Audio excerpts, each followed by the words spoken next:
வணக்கம். இது நம் கதைகள்.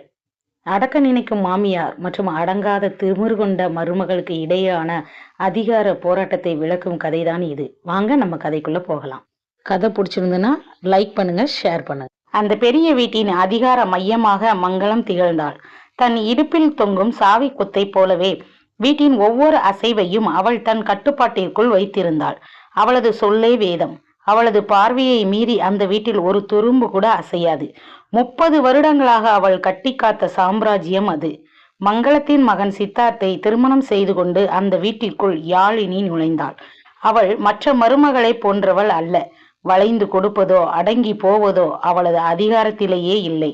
திருமணமான முதல் நாளிலே தன் சுதந்திரத்தை விட்டு கொடுக்க போவதில்லை என்பதை தன் நிமிர்ந்த நடையாலும் நேரடியான பார்வையாலும் அவள் உணர்த்தினாள். சமையல் அறைதான் முதல் போர்க்களம் ஆனது. இந்த வீட்டில் இப்படிதான் சமைக்க வேண்டும் என்று மங்களம் கட்டளையிட்ட பொழுது யாழினி மென்மையாக சிரித்தாள். உங்களுக்கு உங்கள் ருசி, எனக்கு என்னுடையது அத்தை. இன்று நான் எனக்கு பிடித்தமான உணவையே சமைப்பேன் என்று கூறி மங்களத்தின் கையில் இருந்த கரண்டியை லாபகமாக வாங்கினாள். மங்களத்திற்கு இது மிகப்பெரிய அவமானமாக தெரிந்தது.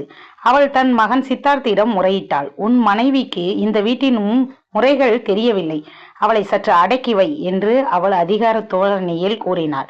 சித்தார்த் இருவருக்கும் இடையில் சிக்கி கொண்டு தவிப்பதைக் கண்டு மங்களத்தின் ஈகோ மேலும் அதிகரித்தது. மறுபுறம் யாழினி சித்தார்த்திடம் தன் நிலைப்பாட்டை தெளிவாக விளக்கினாள்.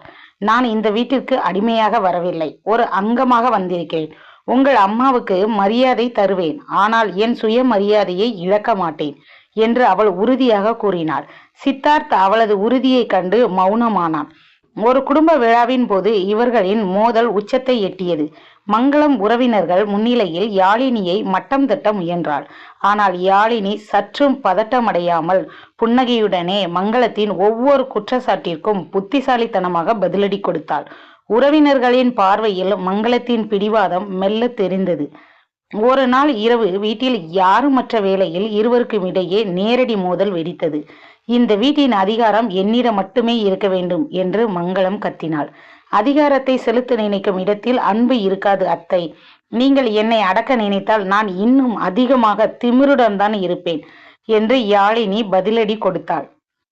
நாட்கள் ஓட்டத்தில் அந்த வீட்டின் மகிழ்ச்சி மறைவதை கண்டாள் மங்களம். சித்தார்த் வீட்டிற்கு வர தயங்குவதையும் வீட்டில் ஒருவித அமைதி நிலவுவதையும் அவள் கவனித்தாள். அவளது ஈகோ அவளுக்கு வெற்றி தருவது போல தெரிந்தாலும் குடும்பம் சிதைந்து கொண்டிருப்பதை அவளது ஆழ்மனம் உணர்ந்தது. யாழினியும் இதை உணர்ந்தாள். அவள் மங்களத்திடம் சென்றாள். ஒரு கோப்பை காப்பியை நீட்டி, நாம் ஏன் இருவரும் ஒருவரை ஒருவர் ஜெயிக்க நினைக்க வேண்டும்? இருவருமே நம் வழியில் சரியாகத்தான் இருக்கிறோம். உங்கள் அனுபவத்திற்கு நான் இடம் தருகிறேன், என்னுடைய சுதந்திரத்திற்கு நீங்கள் இடம் தாருங்கள் என்று மௌனமாக கூறினாள்.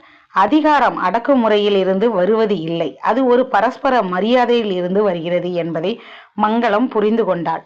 யாழினி தன் திமிரை குறைத்து கொள்ளவில்லை, ஆனால் அதை சரியான இடத்தில் பயன்படுத்த கற்றுக்கொண்டாள். அந்த வீட்டில் இப்பொழுது அமைதி நிலவியது. ஒப்பந்தத்தின் அடிப்படையில் அமைந்த அமைதி அது. இந்த மாமியார் மருமகளின் ஒப்பந்தத்தின் அடிப்படையிலான அமைதி சரியானதா? மறக்காம கமெண்ட் பண்ணுங்க. இந்த கதை உங்களுக்கு பிடிச்சிருந்துன்னா மறக்காம லைக் பண்ணுங்க, ஷேர் பண்ணுங்க, சேனலை சப்ஸ்கிரைப் பண்ண மறக்காதீங்க. மீண்டும் சந்திப்போம் அடுத்த நம் கதைகளோடு.